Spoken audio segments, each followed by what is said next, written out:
अचानक से उसके पेट में दर्द की लहर उठी। वो दर्द इस कदर था कि बर्दाश्त से भी बाहर। अम्मी को आवाज़ दी, अम्मी ने दवाई दी तो थोड़ा फाका हुआ।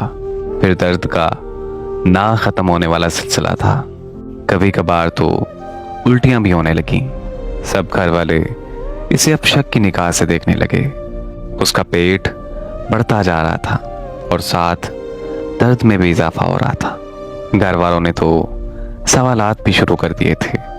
अम्मी बोली, बता मुझे किसके साथ मुंह काला करके आई है? ये दर्द इतना तकलीफ देना था जितना सबका बेएतबार होना तकलीफ दे था। आहिस्ता आहिस्ता सबने मुझसे बात करना छोड़ दी। कभी जो इकलौती बेटी, इकलौती बहन होने पर नाज उठाते थे, आज घर वाले उससे बात करना भी गवारा नहीं कर रहे थे। अम्मी जो उसकी हल्की सी बीमारी से तड़प उठती थी, आज वो माँ अपनी बेटी की मौत की दुआ मांग रही थी। कसूर शायद किसी का भी नहीं था।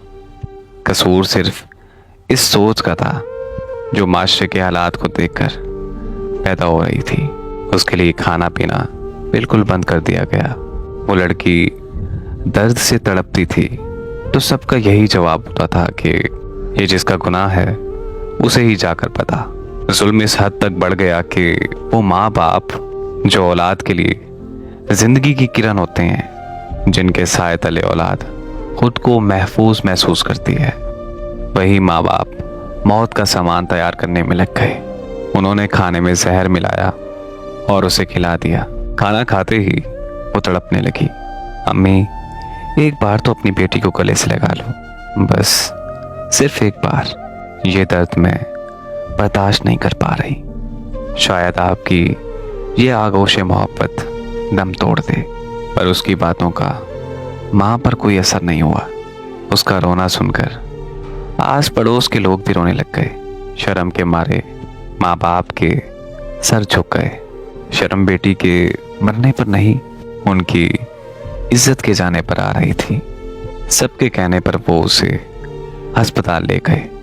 बहुत ही ज़्यादा तशवीशनाक हालत की वजह से जल्दी में सारे टेस्ट किए गए।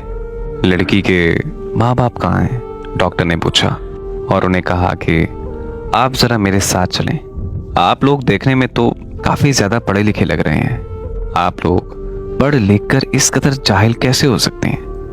आपकी बेटी के पेट में रसोली है जो कि काफ़ी हद तक बढ़ चुकी है। इसका इलाज तो किसी ना किसी तरह हो ही जाता, लेकिन इसे जहर दिया गया है। आप लोगों ने इतनी लापरवाही कैसे बरती? डॉक्टर बोल रहा था और उन लोगों के होश उड़ रहे थे, आंसू निकल रहे थे और आवाज़ साथ छोड़ गई थी।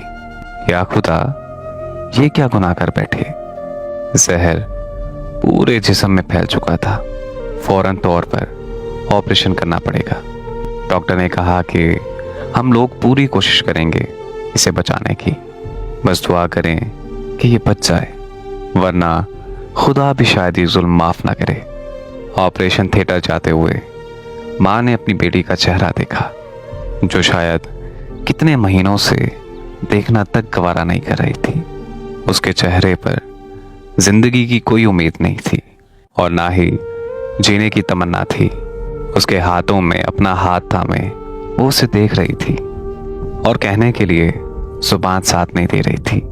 ऑपरेशन शुरू होने से चंद लम्हे पहले ही वो लड़की जिंदगी की बाजी हार गई।